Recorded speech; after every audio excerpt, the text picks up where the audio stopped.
Hi everybody, this is Boog S Reviews, and today I'll be doing a review on the Marvel Legends Walgreens exclusive Stepford Cuckoos figure. So, I finally have all three of them, so you will see that they all have the same body, just different head sculpts, and they are different. This is Mindy, Phoebe, and Celeste. And I'm going to go ahead and look at their accessories. So first up, they have alternate hands. All of them have the same accessories.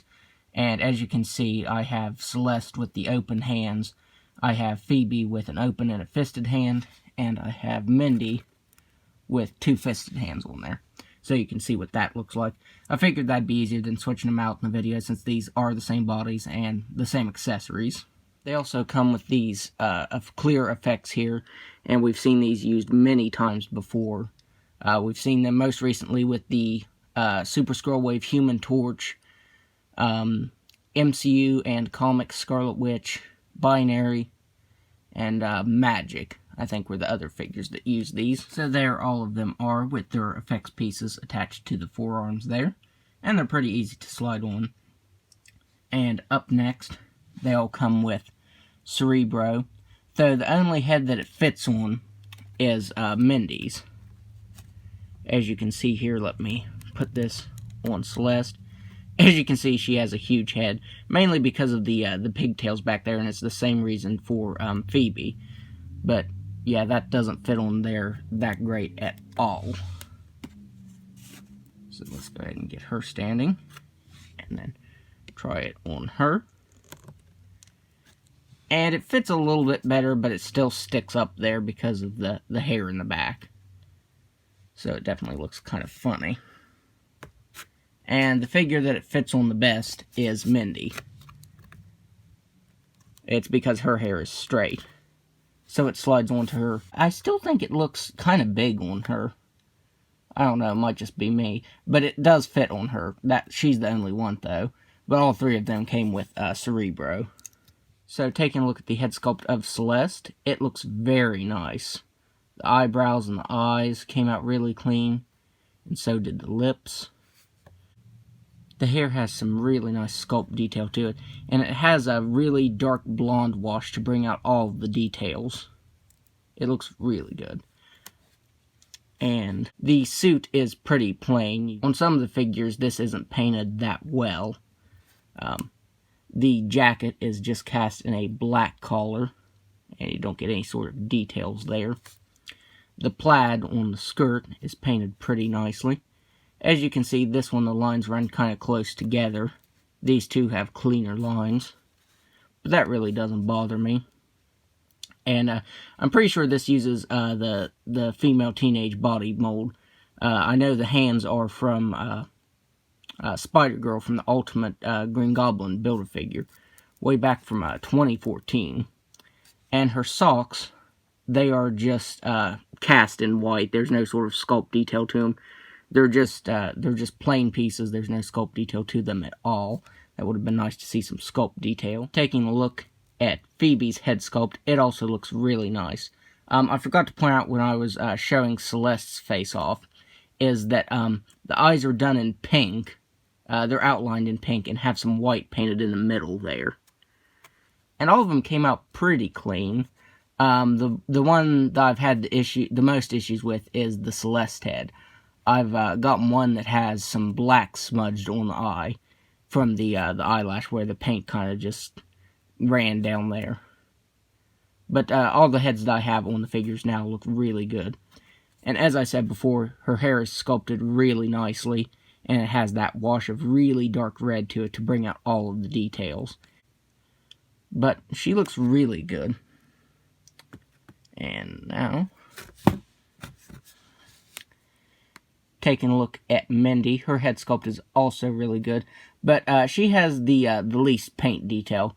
Her hair is basically just cast in the same color as her jacket right here. It's just done black. There's no sort of wash or anything to it.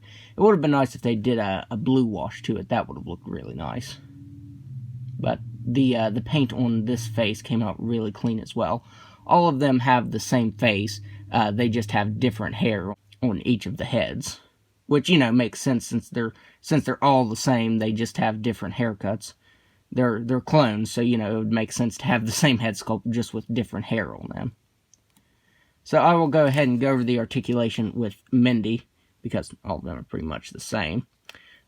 She has a ball-jointed head that can look back all the way. She does have the shortest hair out of all of them, so she can look up the farthest. She can look down all the way. She can move her head side to side. She has ball-jointed shoulders that can move out all the way. She has single-jointed elbows that can bend in really far. It has one of those deep cuts that allows it to bend in really nicely. She has a swiveled wrist that can move down and up and side to side. She has a ball-jointed diaphragm that can move back just a little bit and down just a little bit. You don't get much articulation there, but it does move side to side. That's the most you're going to get. The up and down movement is pretty limited. She has ball-jointed hips that can do a complete split.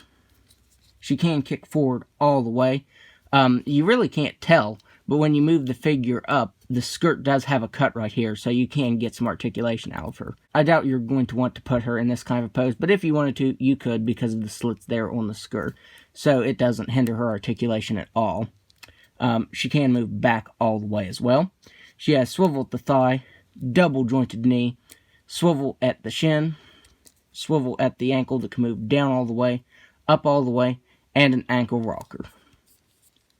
I wanted to go ahead and show the head articulation off on each of the figures before I do some size comparisons.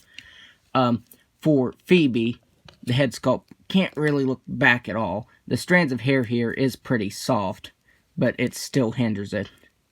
So that's as far as you're going to get her looking up, and she can look down all the way, and move her head side to side. And for Celeste, her head can move back just a little bit more because there's some space between her head and the hair, so you can get her looking up a little bit farther than Phoebe. And she can move down all the way, and she can move all the way side to side as well. So now, let's do some size comparisons. So first up, here they all are, next to their mom, Emma Frost. This is also the Walgreens exclusive version.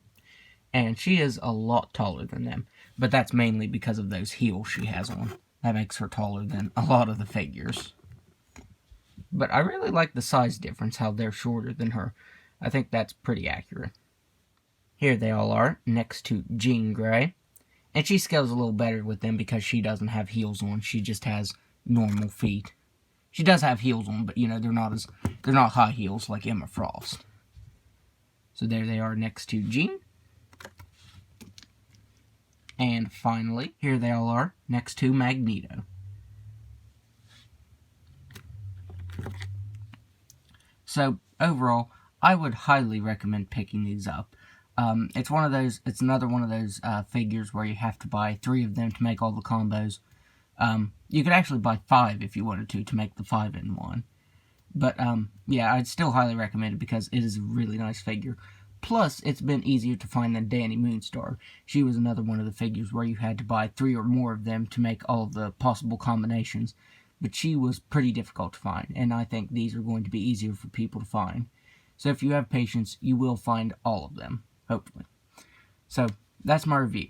If you like this review, be sure to hit the like button and subscribe to my channel. Thanks for watching.